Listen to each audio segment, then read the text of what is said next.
yan, sana po yung maliwala lahat kung namin kapag-usapan at matutunan po ang kinakailangan gawin sa mga sigpabubuting katutunan ng mga bata.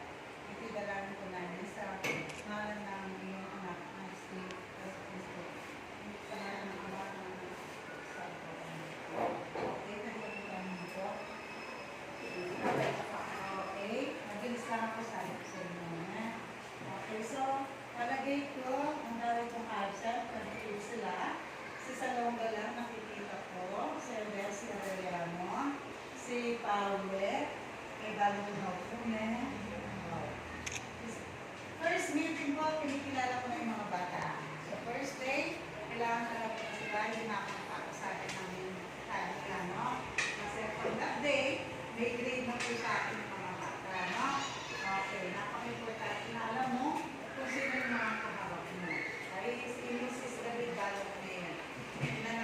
Last year pa po siya, no? Okay, kaya sabi ko na sa inyo, kung ano magpapag-usapan ngayon, parang mag-ano lang sa kanya, replay na lang sa kanya, no? Okay, and then, si Panama, asan po yung pinsan ni Mama? Ito po ako makaligtan. Milena, ito. Marunong ako nito. Sabi ko nga, tinututo ko kapag sinabi ko, gagawin ko. So, kung may class, sinabi ko sa kanila, may additional grade, may additional grade. Maaaring direct to the card. Next.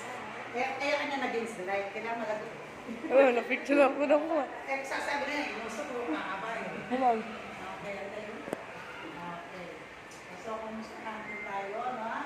Ay, mga anak ninyo, ano po ang masasabi ninyo sa mga inagaang mga linggo? Naging improvement po ba?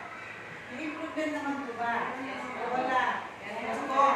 Kaya sabi nga lang, kung sabihin mo lang, gusto pagdating nila dito, hindi man sila marunong gumamit ng notebook. May nagde-grade 1. May extend yung sulat hanggang sa kabilang page.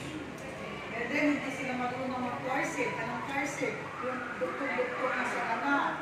Marami pa po, hindi na lang ako mag-mention. Meron po dito, hindi pa po marunong simulat. Nagkakamit pa sila manuscript. Parang grade 1. Gumagamit pa po sila ng 4 na linya. Madapang 2 lang. Okay. Kinukumusta po ba sila? Siya. Sa mga notebook niya. Assignment lagi. Ay, hindi pwede mo lang masama kahit isa lang. Ang dami na lang subject. Mayroon pa nga, ang inaano ko nga, focus ko nga lang dapat sa 3 hours ay yung reading, writing, and arithmetic lang sa level nila. Eh, kawawa naman, di ba, kung hindi kami mag-proceed sa mga lessons namin. Kaya ang nane-neglect sa akin, yung GMRC, at saka yung MAPE. Yung mga minor, hindi ko na matapalo yun. Yung MAPE, music, arts, PE, and health, hindi ko na masyadong tinataka yun. They more on major subject focus sa kanilang level. Hinano ko? Hinano ko? Bakit mo makakatakpak? Hinano ka mag-disturb ko? Huwag mabating na kasi at yun namin nag-distanse. Kita niya mo rin talaga mo. Nilalagay mo kami na ito. Ay, napisan mo yan, bating kapalit. Kanan mo ko, bilisan mo nga, Barlego. Armela. Yan ang kapalit mo na. Lawi, alis kayo dyan, alis kayo dyan. Yeah, o yung nakaloka. Hadis ay pulos ko na eh. Kung ano yung daya ka. May asawa ka na? Ay, total. Kaya kapanagin ko pala, karela o yung grade 6, dahil grade 6 ako na, wag na wag ka agad mag-asawa. Yun ang ginawa ka. Ana, Ana. Yun ang anak mo. Oh. May iwan ko sasabihan na ang asawa ko rin. Gagawin pa ang asawa na. Gagawin siya, gusto may asawa na, makasawa na.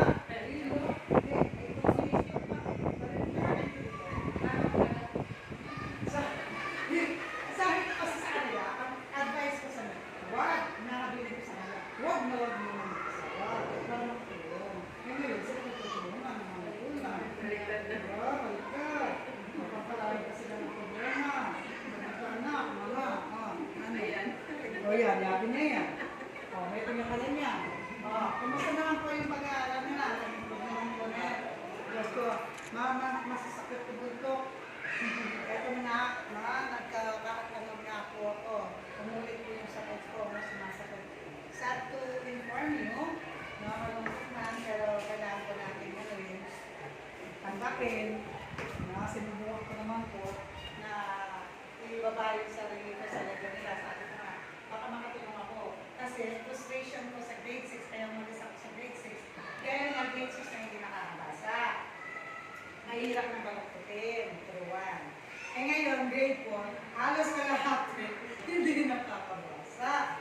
Nakababasa man, pakulot-kulot, parang mas dahil ka ng grade 1. Kasi sa grade 1, nagpo si Ma'am Jasmine, sabi kong I can be this teacher kasi.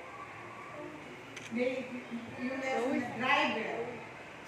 First pa na yung driver, ako na, I, me, has. I-pronounce mo yung word, hindi pa rin makuha, iniiba. Gandaan mo.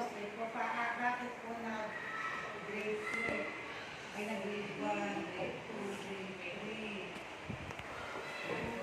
3. Kaya, pasensya na po. Tapos ko lang yan. Iiwanan ko po siya. Yan o. Kaya magalit, masakit po. Lalo naman pag nakikisabay ko yung mga bata. Alam na alam nito. Nangyari yan ng grade 2 po ako.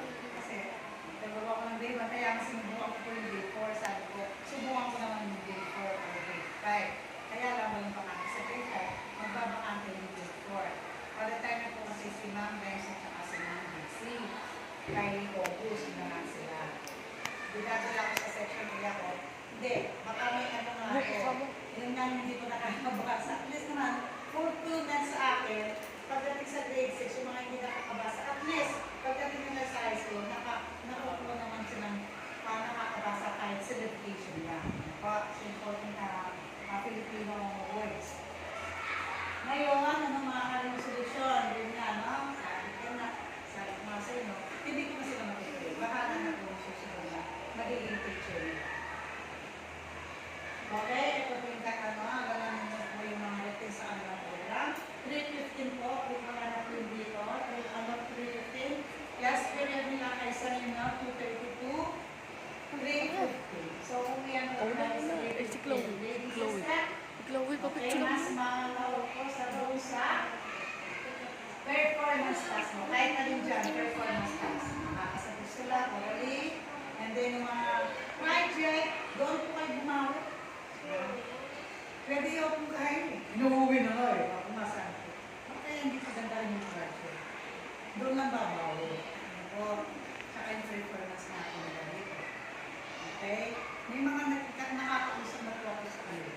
Dati nakapagpagawa yung bilaan niya, nakapagpagawa yung bilaan. Nakalimutan ko sa amin.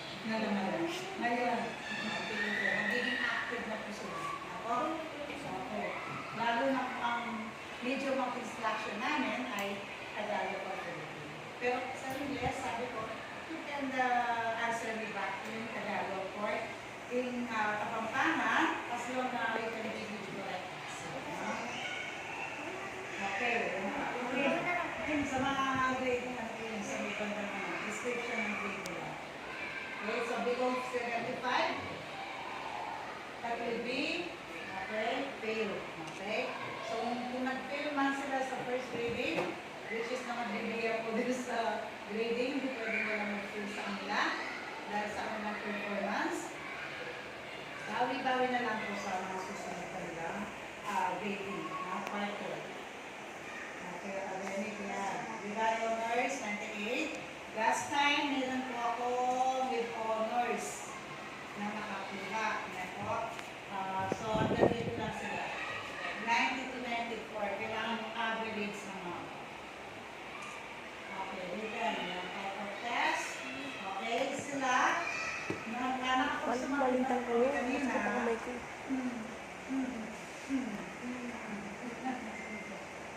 Body 20. Minsan, naayos namin yata. May 90 naman sa ibang subject, no? May nakakuha. Pero madalas, 10 to 15, may mga ilan na tumaba. Okay, minor offense. Muna tayo sa mga school rules natin, eh.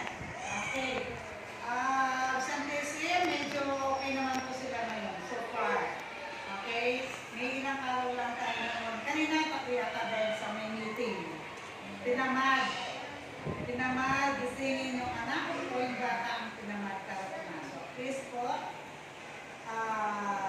absenteeism na kahit namatali yung bata, naniniwala pa ako na mag-date siya na